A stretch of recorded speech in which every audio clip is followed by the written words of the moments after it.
Hey, what's up, guys? Project Games here, and today I'm just gonna bring you a class tier list for Deadlands. I've done class tier lists before, but I'm doing this one because things changed. Uh, sets, passives, hybrid changes, what have you. And keep in mind, this is my tier list. This is what I think about the game and where the classes should fall, so don't take it too harshly. But let's get started. Now, the first class up is the Mag Dk, which I put in the S tier.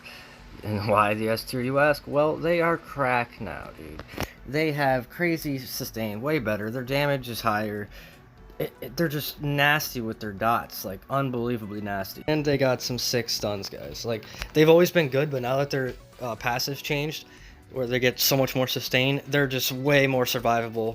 And sustain is not a problem anymore, so which makes them S tier.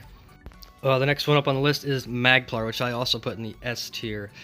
Magplars are just so good. They've always been really good. They got good survivability, good defense, great healing, great pressure. Now the hybrid changes, they can wear deadly and other good sets they couldn't run before. They're just so good, guys. The purify, I just can't say enough about them. The Magplars are OP. Next up is Mag Sork, which I actually put in the A tier, guys. The reason why is Mag Sork is really great. Always has been great, but it's outshined by other classes now. Still really good, but it's just outshined by these other classes, which is why I had to put it in the A tier. Yeah, I mean that's really my only explanation for that. Otherwise, Mag Sork is good, always has been good.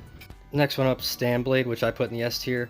Nightblades are just OP in general, right? Now they can wear Chlorians, which procs off critical light and heavy attacks. It just makes them way better for burst potential. And they got Shade and Sneak, and they can still stack a lot of health and do a lot of damage. I mean, it's so good. They're just so good. Now, the Magblade is next, which I also put in the S tier. Some people will say, why?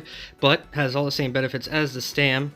But you have a burst heal now on a Magblade, and you can still stack the same amount of health, where the Chlorians do the same amount of proc damage. They're just so good. They're way better than they were. Their burst heal was not needed, but I guess it's very well appreciated. Well, the next one is the Stamkrow. I put this in the B tier. Stamkrow used to be really good. They're still tanky, and they still can be good with Plague Break and being like a kind of bomber like the Magcrow. But they're just the way they changed bursts in the proc sets made Stamkrow kind of iffy. It's not as good as it used to be, but it's still pretty good. Still very tanky. Just not the best one out right now. And the next one is the opposite, the Magcrow. This one I put in the A tier. It is better than the Stamkrow. The burst potential, Dark Convergence. Yes, you can use Dark Convergence on a Stamkrow, but it's much more effective on a Magcrow.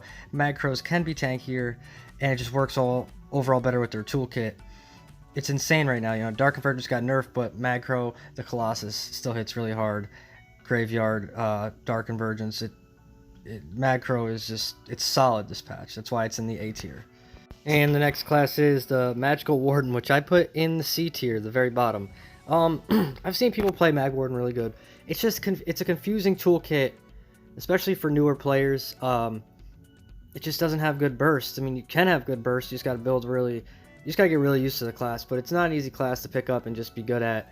It's good at being a healer, though, I'll tell you that. But as far as like PvP brawler type, Mag Warden just isn't the best at all. Now the Stamden, the counterpart, which I put in the B tier above Mag Warden, is far better, far superior in my book. The burst is a lot easier. Sub Assault comes up twice. Really good to pair with Dawnbreaker. Plague Breaker works really good on it. Spin to win. Mag Warden is just really harder class to play, but Stam Warden has all the benefits of a Mag Warden. The healing, tankiness, and it does good damage. So that's why it goes in the B tier. Next one I want to talk about is the Stam Dk, which I put in the A tier. It's not as good as the Mag Dk. Mag Dk is just insane. The whips hurt. Stam Dk is almost just as good. People are starting to use the whip on it, so it's like a hybrid type deal. But yeah, it's still really good. Not as good as the Mag Dk is performing, but it's still solid. The next one up is the Stamplar. I put in the A tier. It's still a very solid build. Does great damage. Has good healing. Good, sustain survivability. But it's just not as good as its counterpart, the Magplar. Right? The Magplar exceeds in the healing and doing the same, pretty much the same damage now that the sets are hybrid. Last but not least is the Stam Sorcerer, which I put in the B tier. It's still solid, but it suffered from the proc changes and the Vatran nerf. Used to be a really good one-shot build, and it was really good with Vatran. Now the burst, got diminished a little bit, so they have to think outside the box for Stam Sorks. I see some of them using Rush of Agony, though. It looks like it's a pretty good set for them. But I put them in the B tier. Not as good as their counterpart, the Mag Sork. They used to be, but not anymore. Anyway, that's it, guys. I hope you enjoyed it. This is my opinion on the classes in the meta right now. See you next time. Peace.